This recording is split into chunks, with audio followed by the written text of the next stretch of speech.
So when you come onto this spiritual path, when you're on the path of seeking enlightenment in quotes, you will inevitably come across sayings such as, the truth is beyond language, the truth is prior to words, your true self can't be grasped with the mind. All those kind of phrases. Then you may stumble across the teachings of Advaita Vedanta and think, if that's true, gosh, there's a lot of talking. What's all this talking? What's all this intellectual knowledge if the truth is prior to knowledge? This is what I thought when I first got into these teachings. I went from Buddhism into Neo-Advaita and then slowly Advaita. But when I was in that Buddhist phase, I would hear a lot of this stuff. It can't be grasped with the mind, it's beyond language. So I would sit in meditation for hours, every day.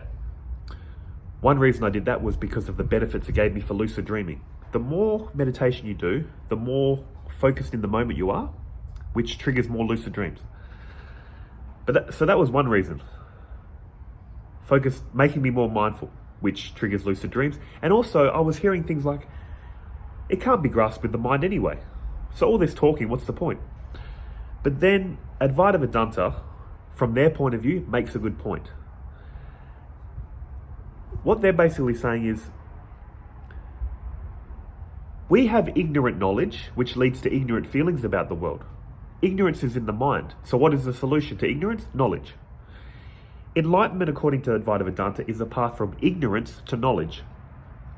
Ignorant knowledge to enlightening knowledge, and then what we were thinking, what we heard all along, transcending enlightening knowledge as well. See, it's leading you from ignorance to knowledge to that which is prior to ignorant and enlightening knowledge. But you need to go down this path. And this was hard for me to grasp in the beginning, but once it all clicked, I went, it made sense. Because you know what this would be like? It would be like saying, I want to know some high mathematical truths. And then you go and sit in silence and someone says, why are you just sitting in silence? Don't you want to learn these mathematical truths first? And you go, no. I don't need to learn them. I'm going to sit in silence and somehow they'll be absorbed into me. It's not going to work.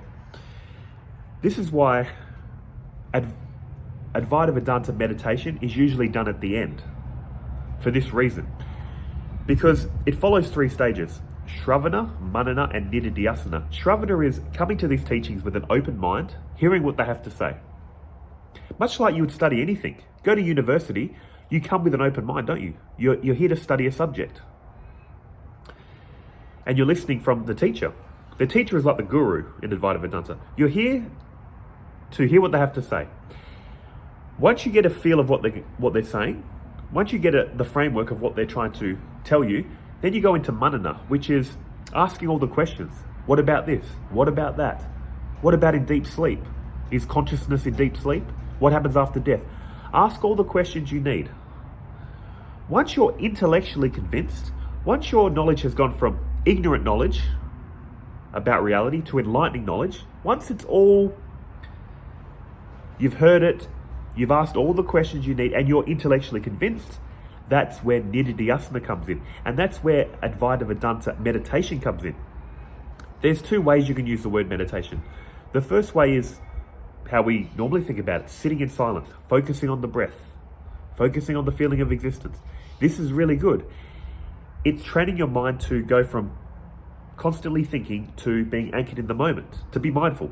Perfect.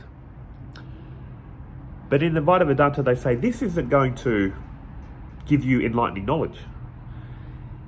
The knowledge of Advaita Vedanta that you contemplate in meditation is, once you understand your true self, you're the pure witness.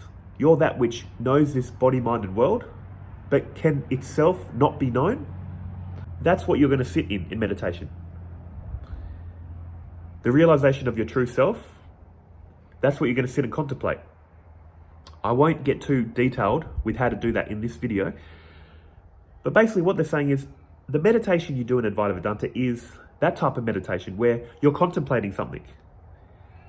Like anything, have you ever learnt something in life that's really subtle and nuanced and you sit in silence to think about what you've learnt, to really grasp the concepts so it can be integrated into your being? Just like Marcus Aurelius, he did meditations on Stoicism. He wrote down his thoughts, contemplated them. So that's the kind of meditation you're doing in the end. Once you've understood this stuff, you've asked all the questions, you're intellectually convinced, there's still an issue. What did you start with? Ignorant knowledge and ignorant feelings.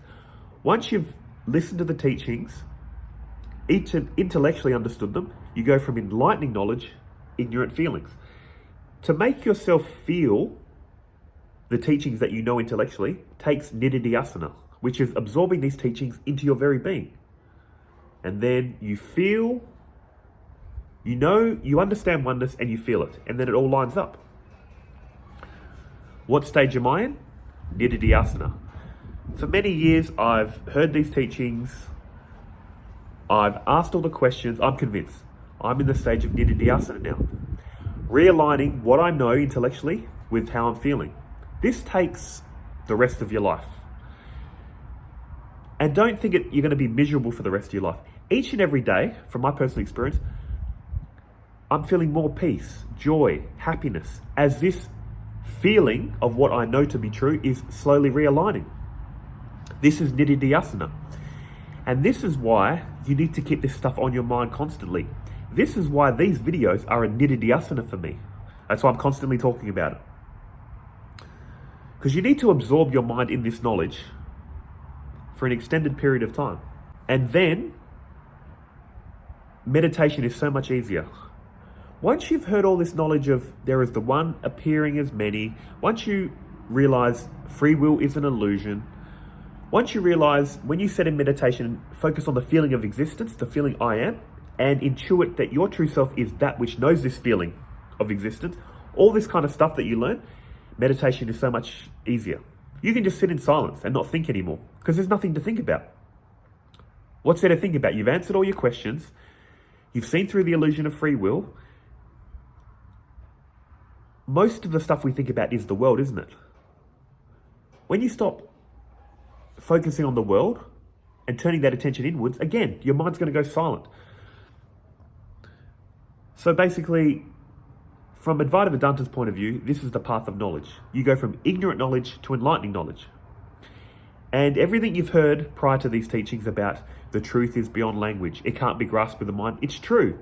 But to really understand that, not just believe it, you need to go from ignorant knowledge to enlightening knowledge. You need to be, if someone was to ask you, why is that the case, that it's beyond the mind? You need to be able to clearly answer why, through experience. And on a quick side note, that's why I can answer all these questions you guys throw at me in these videos. Because once you clearly see what they're saying, you can clearly see it. You can look at your experience and go, I am that which knows this body and mind. What are the implications of that? Once you realize oneness, what are the implications of that on how you view this world? If it's all one, why am I getting angry? If it's all one, why am I desiring so much? See, once you clearly see this for yourself, all these questions you're asking me, you can answer for yourself. And if people ask you the questions, you'll clearly be able to see it. Not because you've remembered something, it's because you can clearly see it.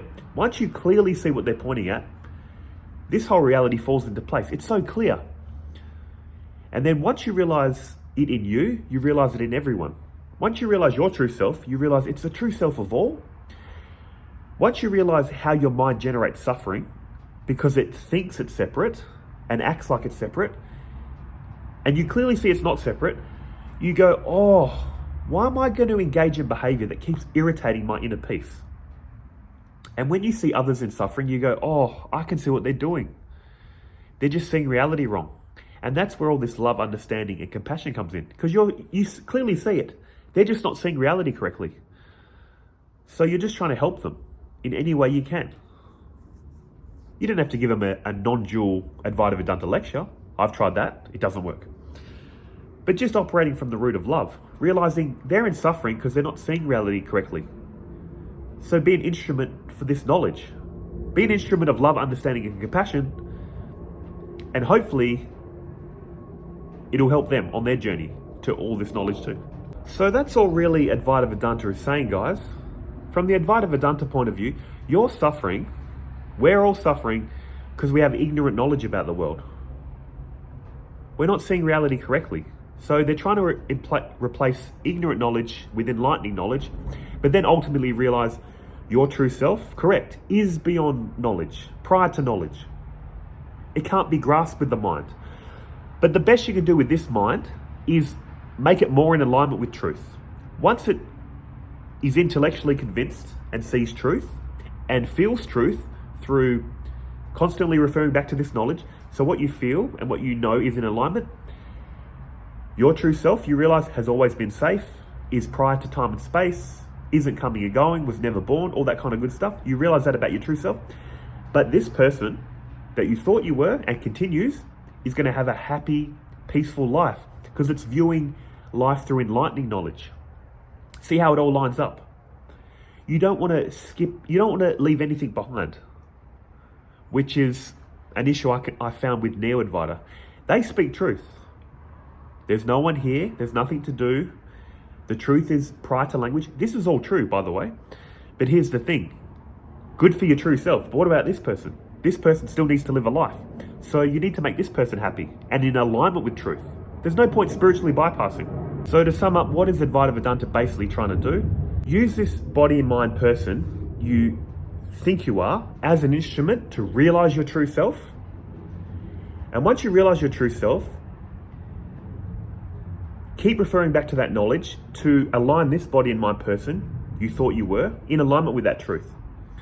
By doing this, you realize your true self and this person you thought you were benefits from that truth. It's all in alignment and it all fits together so beautifully. Then you can breathe a sigh of relief. You've done what was needed in this life to realize oneness, inner peace. And when you're in that state, once you realize literally the fabric of me and all reality is one and the same, just appearing separate, what is there to fear? Another word for enlightenment is fearlessness. You develop fearlessness. At the deepest sense, I'm saying. Deeper sense. But on the level of appearance, it's like a movie, isn't it? This character is still going to go to work, go to the doctor, take care of loved ones, like in a movie. But you just don't take it seriously anymore. Deep down, you've solved the problem of your suffering. Deep down. But on the level of appearance, this person is still going to face challenges. But deep down also, this person isn't going to take the role so serious. Look at life. It's only ever a problem when we take it serious. And a quick example of that is, look at close male friends, how they joke. Men give each other so much crap, call each other so many names because they don't take it serious, because they're bonding. It's all fun. But say half of those things to a guy that's not your friend, that takes it serious, watch all the punches start swinging at each other. See? It's all about how serious you take yourself and life. When you stop taking this person serious, you can laugh at yourself, you can appreciate life, have a sense of humor about it all. And for the people in suffering, show them love, understanding, and compassion because they are taking it serious still. That's all Advaita Vedanta is trying to get you to do. End your suffering here and now. And if you believe in future lives, you're going to get a better rebirth, or not be reborn at all. But I'll leave that for you to study and contemplate. But end your suffering here and now. That's all Advaita Vedanta wants to do first and foremost. Pain is going to come, as always, to the body. You can't get around that. But suffering can go. Suffering is thinking about life, thinking about your pain. Why this, why that, shoulda, coulda, woulda. All this suffering, guys, can slowly be dropped. End result is inner peace. Hope it helps. See ya.